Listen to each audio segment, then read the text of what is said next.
Buenas tardes. En esta nueva entrega, en este siguiente episodio de Hablemos de TDAH, contamos hoy con la participación de Ana Lera Maraña, quien a través de la experiencia y de su propia experiencia hablará a través de la voz de los afectados. Ella se define a sí mismo como una madre profesionalizada, es coach educativa y certificada en disciplina positiva, entre otros muchos estudios, y fue presidenta durante casi 12 años de la Asociación de Déficit de Atención con o sin hiperactividad del Bierzo, ADABI. Bienvenida, Ana, y gracias por aceptar nuestra invitación. Hola, muchas gracias a vosotros y encantada de participar. Pues encantado de tenerte aquí. Y paso a saludar también a nuestros colaboradores habituales y compañeros de Zoom y de Live, como es Victoria Peláez Motila, psicóloga clínica. Buenas tardes, Victoria. Buenas tardes. Y Guillermo Díaz García, psicólogo forense y clínico. También, buenas tardes. Hola, buenas tardes, ¿cómo estáis? Pues vamos a entrar en materia. Lo primero que quería preguntaros a los tres, y voy a empezar por Ana, es que me gustaría que sintetizáramos para las personas que se conectan ahora nuevamente cuáles son los síntomas y características de un niño TDAH. Eh, a ver, los más habituales, bueno, eso serían ellos como especialistas. Quizás brevemente, tal y como tú dices, yo diría a las familias que cuando ven algo que se mantiene en el tiempo, que no es habitual con el entorno, que investiguen y que miren, porque puede haber algo. Entonces el especialista es el que le pone el nombre, pero nosotras, las familias, tenemos esa intuición, ese ver que algo es diferente. Entonces yo creo que para comenzar sería eso lo importante. Saber que si algún aspecto educativo, vamos, que le perjudica al niño se mantiene en el tiempo, hay que acudir al especialista y comentarlo. Muy bien. Guillermo, cuéntame un poco desde el punto de vista técnico, cuáles serían los síntomas más habituales. Sí, me gusta mucho lo que ha dicho de la perdurabilidad en el tiempo y la interferencia con el contexto, porque es muy fácil que en un momento dado pues un niño tenga un problema bien de conducta de atención particular, puntual, y no por eso se puede hacer un diagnóstico. Es decir, hay que tener en cuenta que dure en el tiempo, que normalmente pues, son 6 meses esa interferencia, y también que afecte pues, tanto a la educación, a la vida social, etcétera. Las dos grandes bloques de síntomas pues son, por un lado, evidentemente, como se llama el propio trastorno, ¿no? De déficit de atención, es decir, le cuesta pues, focalizar en determinados aspectos, seguir las órdenes, parece que se le está hablando al niño y que a lo mejor no escucha, que no reacciona bien a las indicaciones, ¿no?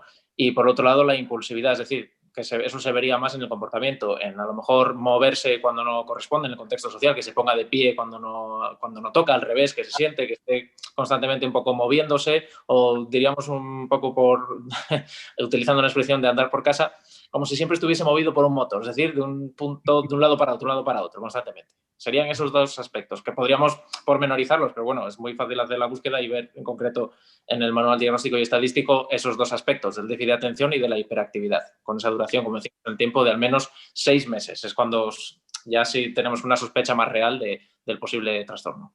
Perfecto. Victoria, ¿quieres ampliar algo? ¿Quieres matizar algo también?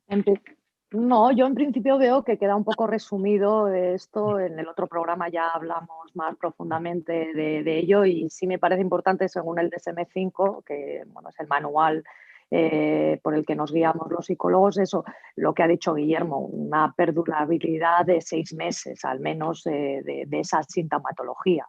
No hay que olvidar que, como decías tú también el otro día, los niños en su crecimiento tienen su etapa de impulsividad, tampoco hay que llegar a extremos, no hay que... Entonces, bueno, pues hay que ir viéndolo, ¿no? Según la evolución y el desarrollo del propio niño, niña. Claro, lo que tú dices es que muchas veces ese desarrollo psicomotriz, en donde también hay mucha hiperactividad, muchas veces las familias desde el miedo también ya van prediagnosticando algo que a lo mejor no tiene por qué ser un TDAH. Perfecto, muy bien. Pero que vivimos en un mundo hiperactivado y eso es lo que tú también comentabas la semana pasada, importante. Victoria, te quería preguntar yo, ¿qué relación hay entre el consumo? O sea, ¿hay relación entre el consumo precoz y a qué nos referimos por consumo precoz y el TDAH? Pues sí, sí, Dorian, hay una relación, ¿vale?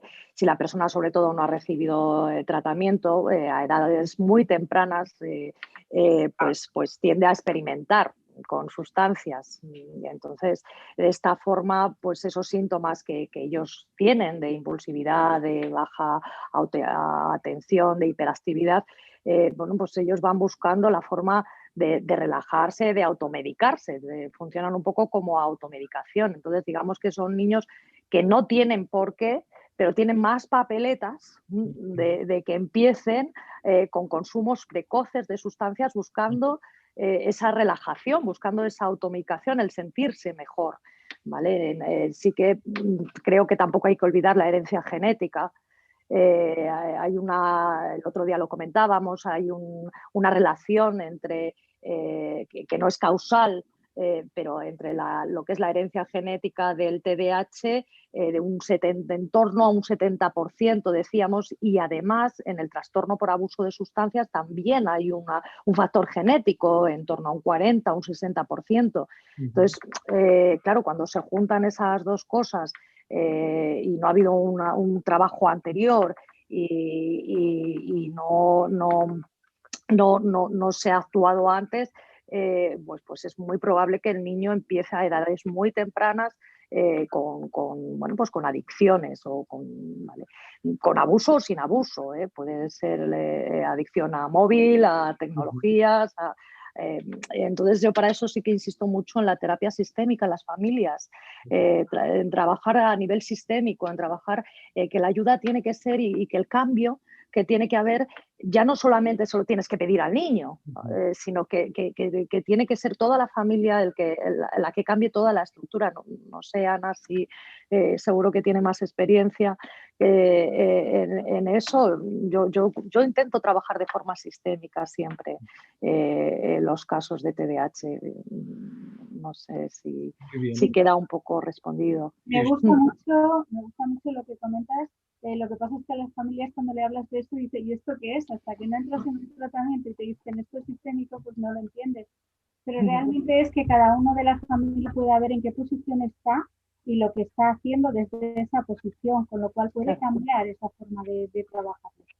Y Totalmente. sí que me gustaría añadir también que el hecho de que tengan esa temprana tendencia a las adicciones, que cogen mucho más deprisa y sueltan con mucha más dificultad, también se debe a esas situaciones personales que sufren de estrés, de trastorno del sueño, de depresión, de aislamiento. Es lo que les lleva, porque si no cualquier otro niño estaría o podría entrar en ello como cualquier otro, pero su TDAH cuando no está trabajado, pues le sitúan en una serie de situaciones que le hacen ver eso mucho más atractivo.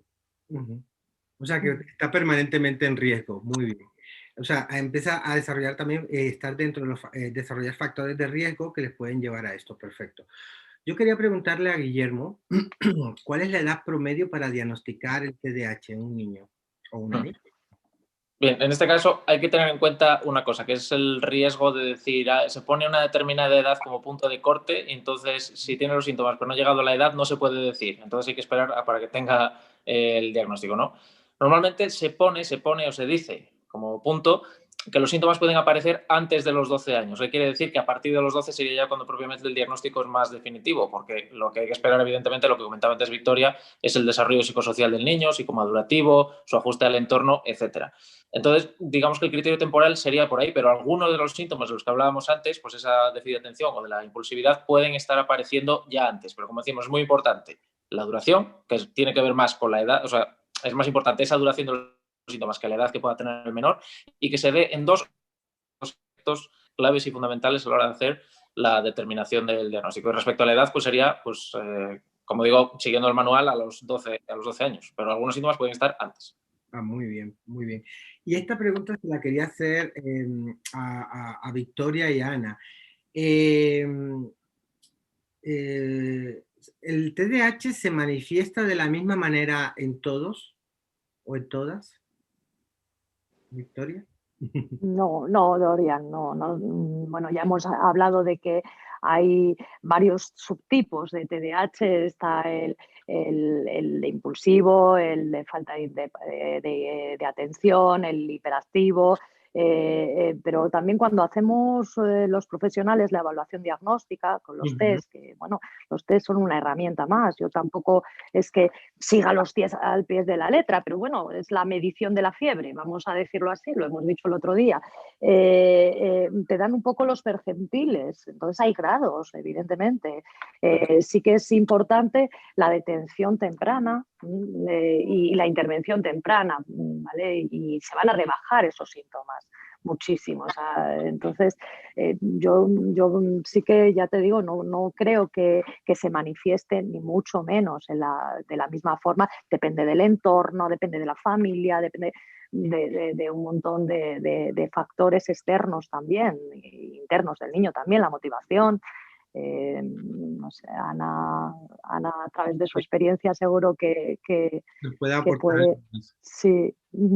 Pues mira, yo sí estoy totalmente de acuerdo. Además, todos somos diferentes. Yo vivo la diferencia, es mi logo, con lo cual en este tema, pues exactamente igual. Pero ciertamente los aspectos ambientales y personales influyen mucho. Y hoy en día está muy de moda hablar de un youtuber. Este youtuber, del cual no voy a decir el nombre, era un fracaso escolar aquí en España. Y cuando sus padres se fueron al extranjero, triunfó en notas, o sea, en el tema académico, ¿no? Entonces, ¿qué cambio hay? Pues el ambiente, el aspecto ambiental y, y, bueno, pues eso puede pasar con cada uno de ellos. Sí, sí. Sí. Y puede pasar también a la inversa también. Sí. Ojo, totalmente. Pues muy bien. Y esta pregunta era para Guillermo. En los casos de TDAH, ¿la hiperactividad se pasa con el tiempo? Bueno, lo que se sabe es que normalmente la duración de los síntomas suele remitir más la hiperactividad, que diríamos que es el aspecto comportamental, el más observable, más que el propio aspecto, digamos, de la atención. Ujú. Y para eso tendríamos, bueno, varias explicaciones. Una, evidentemente, pues es el propio, como decimos, desarrollo psicomadurativo del menor, bien que el entorno haga un mejor ajuste del propio niño. Y también, bueno, pues por la propia educación, ¿no? Nuestra conducta va siendo moldeada por las interacciones que tenemos con el entorno y al final, pues eso se va remitiendo un poco. Sin embargo, luego los aspectos más internos, pues pueden durar más. Y me resulta muy relevante lo que comentaba Ana antes respecto a lo que he dicho del menor, o del youtuber este que en el extranjero sí ha funcionado mejor, porque ahí se ha hecho una intervención basada en el modelo de la sustitución, que justo a propósito lo que digo es ayudas de tipo externo, que son los que ha cambiado precisamente ese rendimiento comportamental. Y los cambios desde el punto de vista más interno, que tendría que ver pues, con esa atención, con esa autoestima, con lo que hablamos antes, que puede afectar al menor, del trastorno del estado de ánimo, sería el otro eje a la hora de hacer esa evaluación e intervención. Muy bien. La siguiente pregunta es una pregunta que nos ha venido muchas de estas preguntas nos han venido por correo electrónico y voy a hacer un matiz luego cuando haga la pregunta. Nos encontramos con muchos niños víctimas del castigo simplemente por desconocimiento de los padres o por negación del TDAH. ¿El castigo es una buena solución para controlar el comportamiento de estos niños? Y antes, el matiz, nosotros como profesionales lo tenemos claro, que el premio castigo es algo que no funciona, pero sorprendentemente esta pregunta me ha venido en muchísimos emails, entonces por eso la he querido traer. Victoria y luego Ana. Vale, mira, yo te digo, Dorian, yo nunca estoy a favor del castigo. Siempre, y menos cuando se da reiteradamente, cuando se da continuamente. Soy mucho más amiga del refuerzo, aunque sean pocas ocasiones, aunque sean ocasiones mínimas, pero con el refuerzo del niño pienso que la conducta se retroalimenta. Entonces, con ese refuerzo el niño se va a encontrar bien y va a intentar repetirlo. Entonces, pues, estoy siempre a favor de eso, de ese refuerzo, porque el castigo lo único que hace es que ese niño, esa niña, termine asumiendo de alguna forma ese rol, bueno, pues de ser la oveja negra, bueno, pues como el que siempre la lía, siempre Entonces, bueno, pues si siempre la lío yo, pues termino asumiendo ese rol. Entonces, por ejemplo, si lo echan de clase, que es un castigo que se ha hecho siempre, ¿no? Fuera de clase, pues lo único que están consiguiendo es que ese niño se sienta todavía más desplazado y se sienta todavía más diferente. Entonces, el niño va asumiendo que, bueno, pues que él es así y que tiene que comportarse así. Entonces, yo la verdad es que del castigo no estoy a favor. Pero bueno, a ver, el castigo, yo creo que un castigo puede ser bueno, pero lo difícil es saber cuándo imponerlo. Quiero decir, el que avisa no es traidor. Si tú estás continuamente intentando reeducar, intentando reconducir, has avisado, has dicho, oye, si no te estás quieto en la mesa, te quedas sin postre. Si no, es un castigo, ¿no? Te quedas sin el postre. Pero le tienes que haber avisado muchas veces antes de quitarle ese postre. No puedes a la primera de cambio, ala, todos los días sin postre, porque no te mueves la mesa, ¿no? Y creo que es mucho mejor eso, el refuerzo. El día que estás sentado, uy, qué bien lo has hecho, ¿eh? Oye, qué bien te has portado. Y ese niño va a decir, uy, bueno, pues voy a intentarlo, hombre, que no me costó tanto. No hay que olvidar que el niño se porta así, no porque sea malo, sino porque no quiere hacerlo. Es así. Es así. Y hay que ayudarle a ver lo que está bien y lo que está mal. Desde las familias, bueno, desde el plano de terapia, desde luego, y desde la educación, pero desde ahí las familias pues tienen un trabajo de paciencia infinito, me parece a mí, Ana. O sea, no sé. Sí, bueno, además yo sí que he trabajado mucho sobre eso porque también soy monitora, técnico de biblioteca y demás. Y en disciplina positiva mi maestra lo que decía es que no es educativo y que quede bien claro. O sea, lo pueden usar, pero no es educativo. Normalmente el castigo es un síntoma de inseguridad adulta. Sí. Si tú tuvieras bien claro tu papel, no necesitarías recurrir a la fuerza ni a las amenazas. Si lo tuvieras bien claro. Pero además, yo digo, y puedo añadir, que también es debido a la ignorancia y a no pararse a pensar.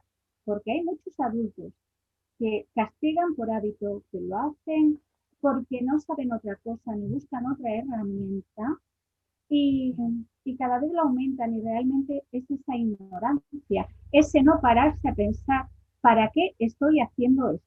¿Está modificando la conducta del niño? No. Pues entonces el foco tiene que ir enfocado ¿hacia quién? Hacia mí, hacia el adulto, que puede cambiar la actitud para que adquieras lo que buscas, que a veces ni siquiera sabes lo que buscas, ¿vale? Cuando no te paras a pensarlo. Pero si tú sabes que quieres modificar una conducta, como hayas sabido hacerlo, no te ha funcionado, busca otras herramientas. Y ahí estáis vosotros seguramente, para entender el por qué no se modifica. De todas las maneras, también quiero cerrar diciendo que a los niños, más que con culpabilidad, habría que educarles hacia la responsabilidad. Respetar sus tiempos y entender esos cabreos, entender esa adrenalina, saber los tiempos y cuándo debemos de actuar. Y entonces, claro que es todo un mundo y que lleva trabajo, pero si quieres hacer las cosas bien, tienes que hacerlos con trabajo, ¿no? Claro. Mira, y a través muchas veces de esas falsas creencias, y yo siempre me oís que hablo de lo mismo, esas falsas creencias donde se dice, bueno, como que yo estoy criando a mis hijos como me criaron a mí. Bueno, eso funcionaba en el tiempo de antes, pero el mundo cambia a una velocidad apremiante y tienes que aplicar nuevas técnicas. Todos hemos cambiado. Entonces tenemos que adaptarnos a los nuevos tiempos. Y luego también muchas familias te dicen, bueno, es que yo no nací con el manual bajo el brazo, yo lo intento, sí. Eso es cierto, nadie nace con un manual de cómo ser un buen padre, una buena madre, pero es nuestra responsabilidad educarnos, seguir evolucionando, para poder proporcionarle, para tener herramientas y poder proporcionarle. Ajá. Perdón, Ana, sí, decíame. Si me permites. Sí, te permito, claro, sí, dime. No, que ante esta gente que piensa que todo lo pasado fue mejor, fue válido para ese momento, Totalmente. pero nuestras abuelas lavaban en el río y a nuestras madres o nosotras Así es. no.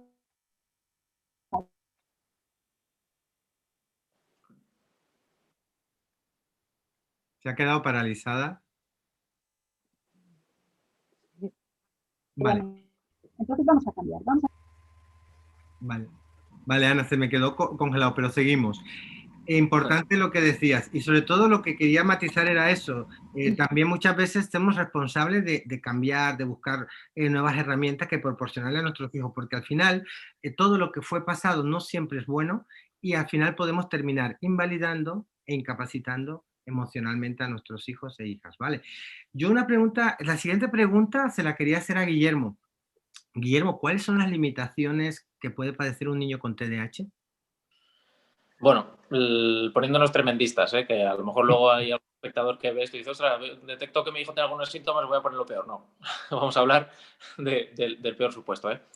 Pues las limitaciones, evidentemente, venimos hablando lo que hemos dicho antes, de la interferencia, pues evidentemente en todos los aspectos. Por ejemplo, en el educativo. Si tiene dificultades de aprendizaje, pues eso va a suponer un peor rendimiento.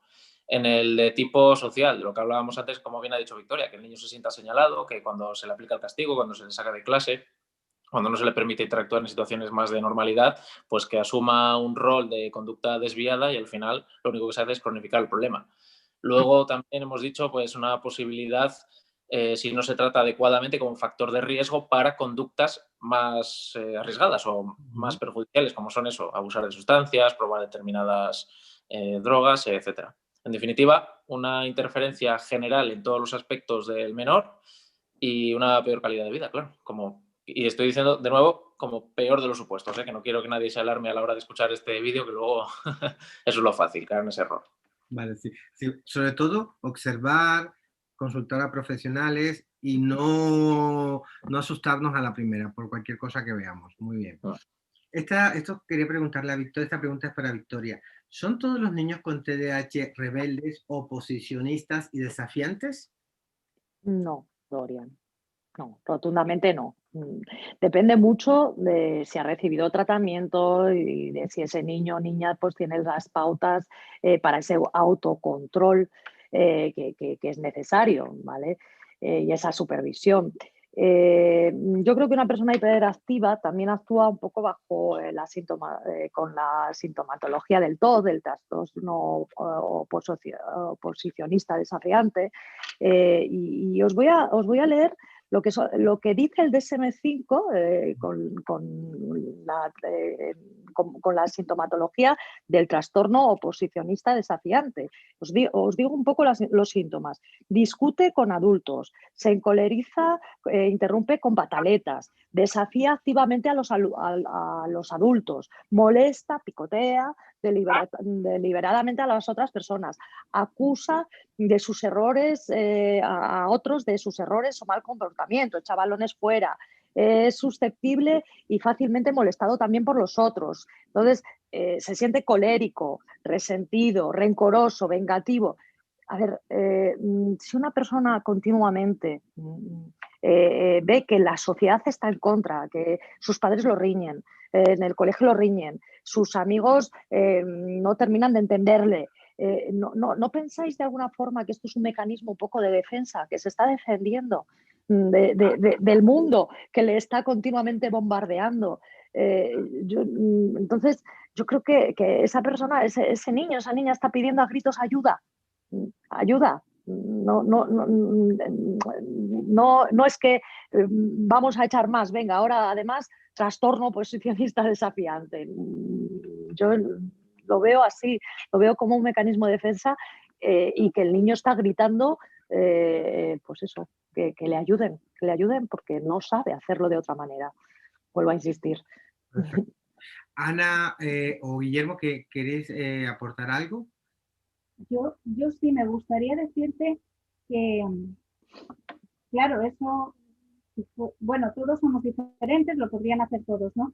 Pero si fuera así, en el momento que le prestaras atención o en el momento que trabajaras con él, pues podrías sacarlo adelante. Pero realmente cuando se meten en un TND, Yo he oído a especialistas decir que no saben en qué momento ni por qué circunstancias se meten, y también gente muy grandes profesionales que no saben cómo sacarles de este tenedor. Entonces, si fuera una llamada de atención, creo que lo tendríamos más fácil, pero realmente creo que es un trastorno importante. Muy bien. Sí, el trastorno totalmente es importante, pero no sé, intento empatizar también con ellos en ese sentido. Y no sé, me parece que necesitan ayuda. Y bueno, hay veces que los profesionales no llegamos, está claro, no empatizas, no llegas o no das con el kit, pero bueno, hay que intentarlo. Sí. Hay que intentarlo.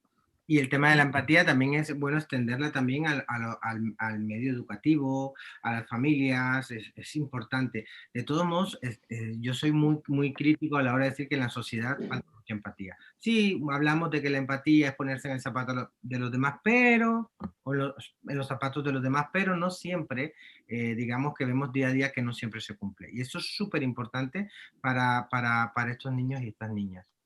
Muy bien. Yo quería, ya sé que hemos hablado, pero sí quería profundizar un poquito, y esto se lo quería preguntar a Guillermo, sobre el tema de las dificultades de aprendizaje en los niños con TDAH.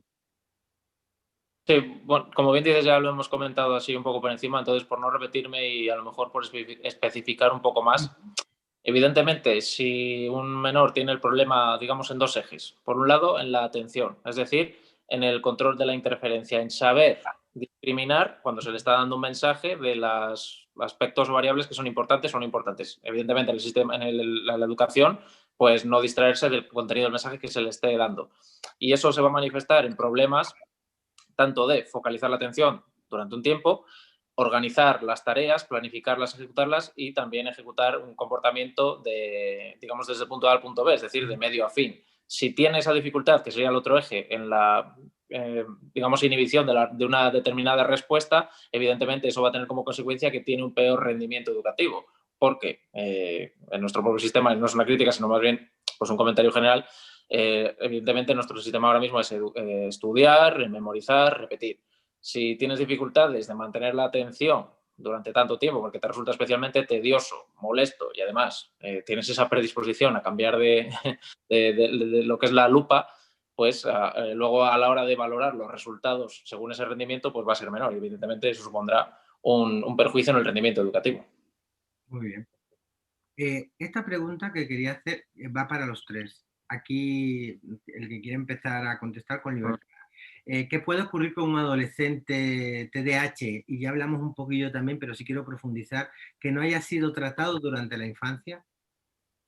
¿Qué puede pasar con ese adolescente? Bueno, lo que si me dejáis, si me permitís comentarlo primero muy brevemente.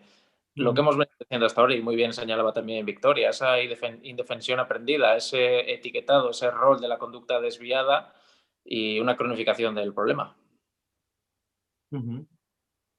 Perfecto. Ana, ¿quieres comentar algo sobre esto?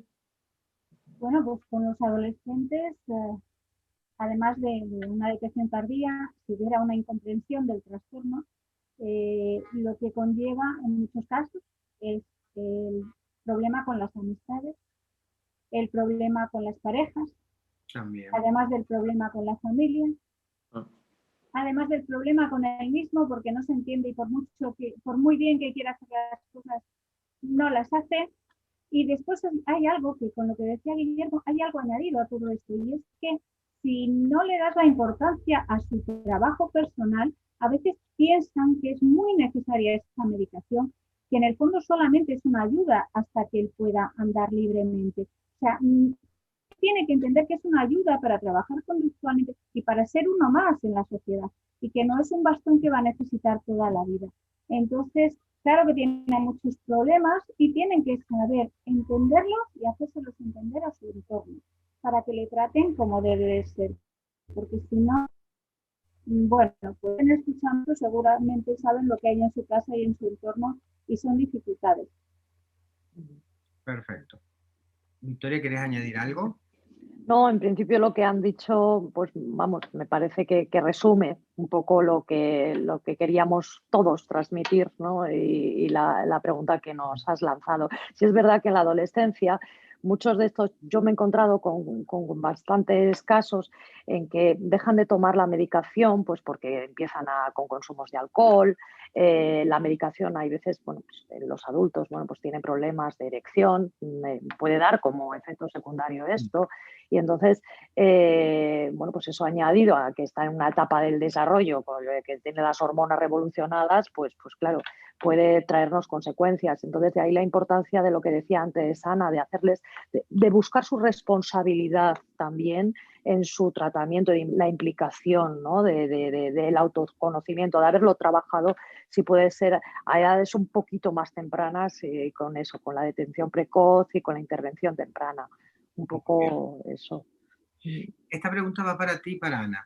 ¿Qué sucede con las emociones en el TDAH? Que es una pregunta que también me han hecho mucho por el correo electrónico. ¿Qué sucede con las emociones para que las familias puedan entenderlo? Dorian, pasan de 0 a 100, de 0 a 100 en 5 segundos. En 5 segundos, ¿no? Ante una frustración mínima, que están jugando al parchís, tiran la mesa. Si no les sale el problema de matemáticas, te rompen el bolígrafo.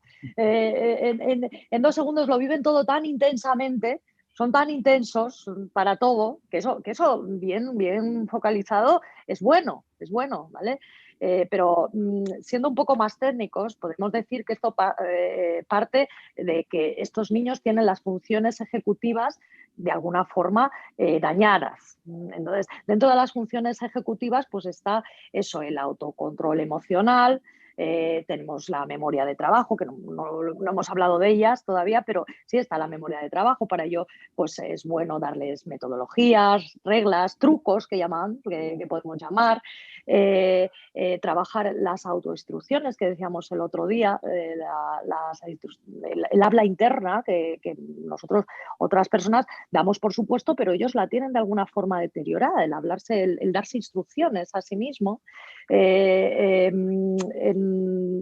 Yo trabajo también mucho los tiempos de demora y recuerdo un chaval que yo le ponía tareas muy sencillas de las láminas del PIAR que comentábamos el otro día, pues tareas, pues eso, eran lo de los 7 errores, ¿no? 2 láminas iguales y detección de los 7 errores. Entonces yo le decía, tienes que tardar, era impulsivo, era más de tipo impulsivo, y yo le ponía tiempos de demora y decía, ¡buah! Esto está chupado en 2 segundos, en 2 minutos esto yo lo hago. Digo, ya, pero tienes que tardar 10. Entonces lo hacía en 2 minutos, tienes que tardar 10, pero tienes que hacerlo bien. Entonces él se ponía embalado a hacerlo y en 2 minutos, y luego en los 8 minutos estaba, bueno, liándola, estaba pues eso, mirando, se levantaba, se sentaba, las piernas inquietas, el síndrome de las piernas inquietas estaba un poco ahí también, o sea, no paraba. Entonces luego terminaba y decía, pues lo has hecho mal, y fíjate, has estado 8 minutos, pues nada, nos hemos estado 8 minutos mirando. Y poco a poco ahí fuimos reeducando y ya empezó a ver el valor del tiempo, a decir, bueno, pues voy al examen y no lo entrego corriendo para quitármelo de en medio. No, tengo tiempo, lo voy a repasar, voy a hacerlo tranquilo. Entonces esos tiempos de demora también me parecen muy importantes de trabajar. Luego, por último, pues dentro de esas funciones ejecutivas estaría el de la solución de problemas. A un TDAH, si tú le das varias instrucciones a la vez en un problema de matemáticas, le pones varias preguntas, probablemente te conteste a la primera y se le olvide ya el resto. Entonces, darles metodología, al saber subrayar, oye, ¿qué te están preguntando? Subraya, mira, a ver, ¿cuántas preguntas te hacen? 3, vale. Yo, por ejemplo, está el método del 2. El método del 2 es tan fácil como datos, operación, solución. Entonces, un problema de matemáticas, bueno, pues saca los datos, organización, operación, a ver qué operaciones tienes que hacer, tenlo claro. Y luego, por último, qué soluciones te piden. Bueno, pues es algo tan sencillo, igual, pero es una forma de organización que a ellos pues tiene un valor que le salen bien las cosas. Entonces lo reforzamos. Bueno, pues un poco lo que yo creo que ahí les podemos ayudar y trabajando y con paciencia desde todos los lados, desde todas las patas de la mesa que comentabas el otro día. creo vamos, creo no, he visto bueno, que se ayuda. Muy bien. Ana. Muy bien. Ana, ¿quieres comentar algo? Pues sí, Las emociones. además las emociones es lo mismo. A veces es verdad que se frustran rápidamente, que se preocupan demasiado también por las cosas, aunque parezca que no, durante mucho tiempo, le dan vueltas y de repente te llegan con algo. Tienen dificultad para calmarse y se sienten ofendidos con dificultad, con lo cual todo esto les puede llevar a enojarse, a frustrarse y demás. Pero también volvemos a la misma, puede pasar con cualquier niño, ¿vale? Pero esto es algo común en todos ellos y encima, como normalmente el resto de sociedad, ya sea familia, ya sea entorno escolar o ya sea juego, siempre le saca lo negativo y se lo saca varias veces, porque yo entiendo que es el único colectivo, digamos, al cual le recriminan una opción, una acción que la ha hecho, se la recriminan en la escuela al salir la madre, al llegar a casa el padre, después el hermano se ríe de él, más luego la abuela y ojos y toca a los tíos. Pero encima si va al parque, se entera todo el mundo, ¿vale? Con lo cual, el peso negativo que echas encima de los niños es muy importante, con lo cual si alguien ya ha trabajado esa actuación, valió. O sea, ¿de qué te sirve que del colegio te digan hizo esto? Tú no dices lo que ha hecho en casa para que te lo corrijan en el colegio. Entonces, cada uno en su sitio y al colegio sí decirle en qué te puedo ayudar. O sea, porque me estás diciendo a lo mejor los problemas que tú comentabas de matemáticas, ¿en qué te puedo ayudar? Dime cómo lo puedo trabajar, pero no me digas que tiró una goma, que se levantó del asiento, porque eso lo solucionaste tú y yo lo único que puedo hacer es cargar mucho más a mi hijo. Encima, algo que quería añadir y que también estaba bien en base al castigo, los adultos somos muy dados a decir lo que no pueden hacer, imaginaros en estos tiempos también, pero no les decimos qué es lo que pueden hacer. O sea, mira, no cojas ese vaso, es lo que solemos decir y a veces de malas maneras. Bueno, pero a lo mejor podemos decirle, no cojas ese vaso que es el favorito de abuela, te doy uno inmediatamente que va a ser el tuyo. O el que puedes coger es todos los demás. Dar la opción de lo que pueden hacer, porque si no, están perdidos. Es lo que, y eso, claro, a nivel emocional, cualquiera de lo que estábamos hablando, que cualquier otro impulsivo sin tener TDAH le puede suceder, la carga negativa de esto les perjudica y encima lo que decimos, si no se trabaja tempranamente, pues llegamos a la carga de lo que preguntaban, de las emociones también en los adolescentes y las consecuencias. Claro, muy importante todo esto. Pues, y ya para terminar, quería hacerle a Guillermo una pregunta, ya que es un área en la que él se desenvuelve. ¿Cuál es la relación entre el TDAH y el delito? Bueno, es una pregunta compleja. Intentaré responderla de la manera más sencilla posible. Evidentemente, si estamos hablando de menores, o vamos a decir que los problemas no detectados del pasado son los que se detectan luego en el futuro. ¿Qué quiero decir con eso? Alguien que tiene problemas en el rendimiento educativo, evidentemente a largo plazo va a tener más dificultades de acceso pues, al bien al mercado laboral, desempeño en ese aspecto, cubrir ese área de su vida. Va a tener también más problemas, como mencionaba antes Ana, de pareja, porque además el clásico perfil de una persona que tiene un TDAH no bien tratado, pues es mucho más probable que sea soltero, porque evidentemente pues dificulta la convivencia. Respecto al comportamiento que al final infringe la norma, es decir, el delito, bueno, pues estamos hablando de lo mismo. No tener la capacidad de inhibición suficiente, el consumir sustancias de manera precoz que interfiere con la capacidad de ajuste. En definitiva, eso te puede acabar llevando pues, a cometer comportamientos fuera de la norma y eso te llevaría al centro, al medio penitenciario. En ese aspecto, por mencionar una estadística, la prevalencia general que se establece del déficit de atención y hiperactividad en la población suele ser pues, de unos 5%, puede ser en menores, 2,5% en adultos, y en prisión es del 25%, que es el 10 veces más. Entonces, no sé si correlación no es causalidad, pero sin duda están bastante vinculados. Muy bien. Y aprovecho para también comentar que nuestro siguiente episodio es sobre TDAH, hablemos de TDAH y centros penitenciarios. Y bueno, hemos llegado al final de este episodio y gracias a todos y a todas por estar aquí, por aceptar esta invitación. Gracias Victoria, gracias Ana y gracias Guillermo.